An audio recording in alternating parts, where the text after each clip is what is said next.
Hello friends, good evening. Welcome to my YouTube channel. तो friends, एक latest update निकल के आया है जेबीटी और जो बीएड की जो भर्ती जो है कोर्ट में केस चला था उसके रिगार्डिंग, एजुकेशन क्वालिफिकेशन के रिगार्डिंग। तो उसमें एक लेटेस्ट अपडेट निकल के आया है। तो क्या अपडेट है, चलिए आपको वीडियो के माध्यम से आपको तक ये मैसेज पहुंचाया जाता है। तो हिमाचल प्रदेश हाईकोर्ट ने जेबीटी धारकों को बड़ी राहत दी है और बीएड वालों को झटका दिया है। उच्च न्यायालय ने भर्ती में शामिल करने के फैसले पर लगाई रोक, तो भर्ती पर लगी स्टे। तो क्या हुआ है कि हिमाचल प्रदेश हाईकोर्ट ने जो जेबीटी में जो फैसला सुनाया था, जेबीटी और बीएड केस में, उस पे ऊपर जो स्टे लगी है। तो क्या पूरा मामला, चलिए पढ़ते हैं। हिमाचल प्रदेश हाईकोर्ट ने जेबीटी के पदों के लिए बीएड डिग्री धारकों को भी शामिल करने के अपने फैसले पर फिलहाल रोक लगा दी है। न्यायाधीश त्रिलोक सिंह चौहान और न्यायाधीश सत्येन वैद की खंडपीठ ने सरकार द्वारा दायर पुनर्विचार याचिका की प्रारंभिक सुनवाई के पश्चात फैसले पर अमल करने पर रोक लगाने के आदेश पारित किए हैं। तो जैसे कि आप सभी को पता था कि इस केस में जो है 26 नवंबर को हाईकोर्ट ने जेबीटी भर्ती मामले पर अपना फैसला सुनाते हुए स्पष्ट किया था कि शिक्षकों की भर्ती के लिए एनसीटीई द्वारा निर्धारित नियम एलिमेंट्री शिक्षा विभाग के साथ साथ अधीनस्थ कर्मचारी चयन यानी सबॉर्डिनेट स्टाफ सिलेक्शन कमीशन पर भी लागू होते हैं। यानी कि जो ये नियम थे, तो ये स्टाफ सिलेक्शन कमीशन बोर्ड के ऊपर भी लागू होते थे और जो है एनसीटीई इनके ऊपर भी लागू होते थे। तो ये क्या था मामला कि कोर्ट ने जो है फैसला जो है बीएड वालों के पक्ष में सुनाया था, लेकिन उसके बाद आप सबने देखा कि इस फैसले का कड़ा विरोध हुआ था। और बच्चे जो थे, जो जिन्होंने जो है जेबीटी गई थी, वो सीएम से मिले थे, सरकार से मिले थे और काफ़ी प्रेशर बनाया था कि इस फैसले के ऊपर पुनर्विचार किया जाए। तो सरकार ने जो है कोर्ट में जो है पुनर्विचार याचिका इसमें दायर करी है और अब जो है कोर्ट ने इस फैसले के अपने फैसले के ऊपर स्टे लगा दी है। और अब कोर्ट जो है इस पे फैसले पे दोबारा विचार करेगा कि ये फैसला कहीं गलत तो नहीं है, और हो सकता है कि इसमें फ़ैसला बदल भी दिया जाए। तो अभी आगे देखते हैं कि क्या इसमें होता है।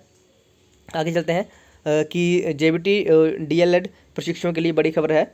जो है प्रदेश सरकार ने बड़ा स्टेप उठाया है। तो देखिए, काफ़ी समय से मामला गरमाया था। जो है जेबीटी वाले जो थे प्रशिक्षु थे, वो सरकार से मिले। उन्होंने सरकार से कहा कि अगर हमने डिप्लोमा किया तो हमारा उस डिप्लोमे का क्या फ़ायदा, अगर आपने बीएड वाले ही लेने हैं। तो उन्होंने काफ़ी प्रेशर बनाया था, काफ़ी प्रोटेस्ट हुई, काफ़ी स्ट्राइक्स हुई थी। तो अब जाके सरकार जगी है और सरकार ने जो है कोर्ट में इस फैसले के अगेंस्ट जो है रिव्यू पिटिशन डाली है। और अब उस रिव्यू पिटिशन के बाद जो है जो भर्ती प्रक्रिया है इसके ऊपर स्टे मिल गई है। आप देख सकते हैं, कोर्ट ने विभिन्न याचिकाओं को स्वीकार करते हुए प्रदेश सरकार का ये आदेश भी दिए थे कि 28 जून 2018 को एनसीटीई की अधिसूचना के अनुसार जेबीटी पदों की भर्ती के लिए नियमों में जरूरी संशोधित करें। कोर्ट ने फैसले से जेबीटी पदों के लिए बीएड डिग्री धारक भी पात्र हो गए थे, परंतु इस फैसले पर रोक के पश्चात बीएड डिग्री धारक फिर से इन पदों के लिए रेस से बाहर हो गए हैं। उल्लेखनीय है कि बीएड डिग्री धारक याचिकाकर्ताओं की मांग की थी कि उन्हें भी जेबीटी भर्ती के लिए कंसीडर किया जाए, क्योंकि वो बीएड डिग्री धारक होने के साथ साथ टेट उत्तीर्ण भी हैं और एनसीटी के नियम के तहत जेबीटी शिक्षक यानी टीचर बनने के पात्रता रखते हैं। ज्ञात रहे कि एनसीटीई के नियमों के तहत बीएड डिग्री धारक जेबीटी के पदों की भर्ती के लिए सशर्त पात्र बनाए गए हैं। अतः उन्हें नियुक्ति प्राप्त करने के पश्चात 6 महीने का अतिरिक्त जो है ब्रिज कोर्स करना होगा। यानी कि जो है एनसीटी के अकॉर्डिंग जो था कि बीएड वालों को भी जो है जेबीटी शिक्षक के तौर पे भर्ती किया जा सकता है। और जो है उन्हें जो है जो मतलब नियुक्ति देने के बाद उन्हें जो है ब्रिज कोर्स होता है वो उन्हें करना पड़ता था। तो इसके अकॉर्डिंग ये बनाया गया था। लेकिन आप सभी को पता होगा कि अगर किसी की भर्ती होती है तो कोई ब्रिज कोर्स अभी तक कोई ऐसा है नहीं हिमाचल में। आगे देख सकते हैं कि जेयूआईटी अभ्यर्थी ने कोर्ट में आदेश न मानने का लगाया आरोप। और उसके साथ जो है जेयूआईटी के रिगार्डिंग भी एक बड़ी अपडेट निकल के आई है। हिमाचल प्रदेश में junior office assistant JUIT post code 556 के अभ्यर्थी ने हाईकोर्ट द्वारा जारी निर्णय के तहत सरकार से भर्ती की मांग की है।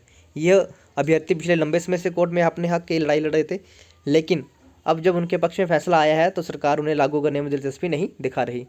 पोस्ट कोड 556 के अभ्यर्थियों ने शिमला में कहा कि इस मामले में फाइनल मेरिट बनने से पहले ही उन्हें पात्रता सिद्ध करने के लिए कोर्ट की शरण लेनी पड़ी।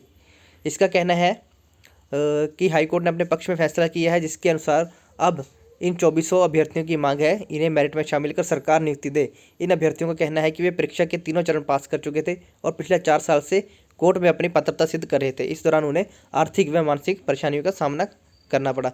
तो जेयूआईटी के 556 के रिगार्डिंग भी एक अपडेट है।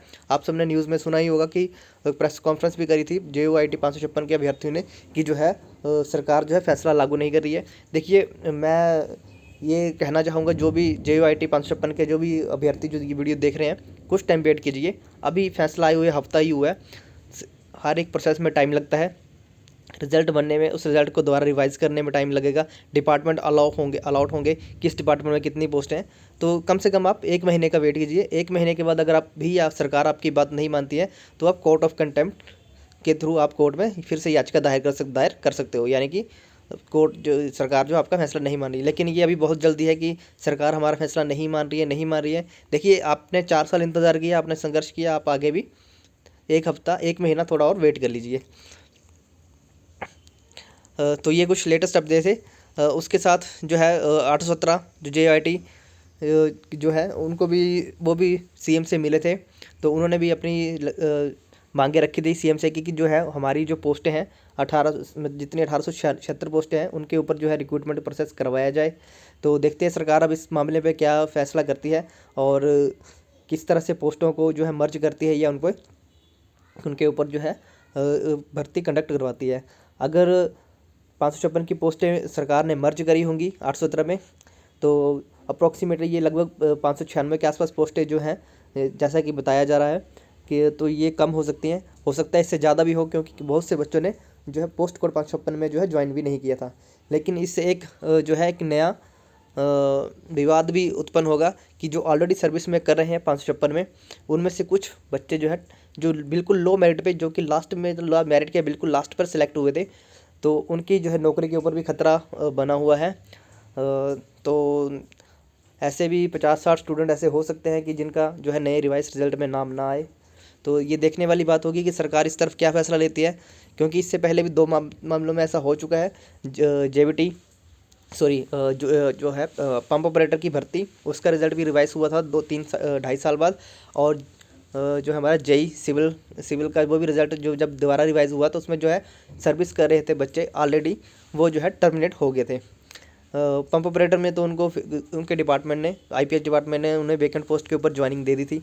लेकिन जो JEE सिविल थे, उनको ज्वाइनिंग नहीं मिली, उनको टर्मिनेट कर दिया है। उसके बाद वो हाई कोर्ट में गए थे, हाई कोर्ट में भी उनकी याचिका खारिज कर दी गई है। तो अब वो निश्चित तौर पे सुप्रीम कोर्ट की तरफ जाएंगे। तो ये भी एक तरफ की मानसिक उत्पीड़ना ही है बच्चों के साथ कि आप 2 साल 2.5 साल आपने कोरोना सर्विस में आपने जॉब करी, सर्विस दी, और उसके बाद आपको 2 साल बाद आपको ये बोल के निकाल दिया जाता है कि जो रिज़ल्ट था वो गलत बन गया था और आपको जो है अब नौकरी से निकाल दिया जाएगा। तो ये भी एक इशू उठने वाला है जो अभी जो होगा, अगर रिज़ल्ट रिवाइज होता है 556 का। बाकी 817 वालों के लिए एक अच्छी खबर ये है कि अब उनका इस केस से कोई लेना देना नहीं है। अगर कल को कोई कोर्ट में मैटर जाता है तो उनकी भर्ती प्रक्रिया पे कोई भी रोक नहीं लगेगी, चाहे वो फिर 1100 पोस्टों पे भर्ती होती है, 1200 पे, 1500 या पूरी 1800 पोस्ट पे होती है। तो और उनके RNP रूल में सिर्फ 12th है, तो उनको उसके बेस पे भी कोई ये इशू नहीं होगा कि आपको डिप्लोमा चाहिए, कंप्यूटर डिप्लोमा चाहिए। देखिए, बहुत से 817 के अभ्यर्थी कह रहे थे, वो फ्रस्ट्रेट हो गए थे 2 महीनों के अंदर ही कि हमें जो है हमारी भर्ती प्रक्रिया पे स्टे लग गई या हम जो है टेस्ट क्वालिफाई किया। देखिए, जो 556 वाले कैंडिडेट थे, ये तीनों फेस रिटर्न, टाइपिंग और डॉक्यूमेंटेशन कर बैठे थे। उसके बाद जो है इनको निकाल दिया गया। फाइनल मेरिट से 1 दिन पहले इनको मैसेज आता है कि आपको जो है आपकी क्वालिफिकेशन आपकी एज पर प्रेस्क्राइब नहीं है, तो आपको निकाल दिया जाता है। फिर इन्होंने 3 साल अपने कोर्ट में 4 साल लड़ाई लड़ी, उसके बाद जो इनको अब फैसला मिला। तो देखिए, 817 वालों, अगर ऐसा ही फैसला मान लो कि अगर भर्ती प्रक्रिया बिल्कुल पूरी हो जाती, आप सिलेक्शन हो जाती, आपकी ज्वाइनिंग हो जाती, उसके बाद ऐसा कोई मामला कोर्ट का फैसला आता और उसके बाद फिर जो 817 में लगे हुए अभ्यर्थी होते उनको बाहर करना पड़ता, तो फिर वो ज़्यादा एक मानसिक उत्पीड़ना देता है। अभी भी काफ़ी पोस्टें बची हैं जो पोस्ट कोड 817 में, उसके बाद 200 पोस्टें अभी हो रही है। तो जितनी भी पोस्टों के ऊपर आपकी रिक्रूटमेंट होगी, आपने एफर्ट लगाया है, जो जो कैंडिडेट एलिजिबल होंगे उनको ढेर सारी बधाई हमारी तरफ से, और जो नहीं होंगे वो अगले एग्ज़ाम की तैयारी करें। हम बाकी सरकार के ने करना है पोस्टों के ऊपर कम ज़्यादा, उस पर हम कुछ नहीं कर सकते। हाई कोर्ट माननीय हाई कोर्ट ने अपना फैसला सुना दिया है, फैसले के अकॉर्डिंग ही सरकार अपना फैसला करेगी और बोर्ड भी अपना फैसला उसी के अकॉर्डिंग ही करेंगे। तो ये कुछ अपडेट था। तो वीडियो देखने के लिए धन्यवाद। चैनल पे पहली बार विजिट करें तो थैंक्स फॉर वॉचिंग। जय हिंद, जय हिमाचल।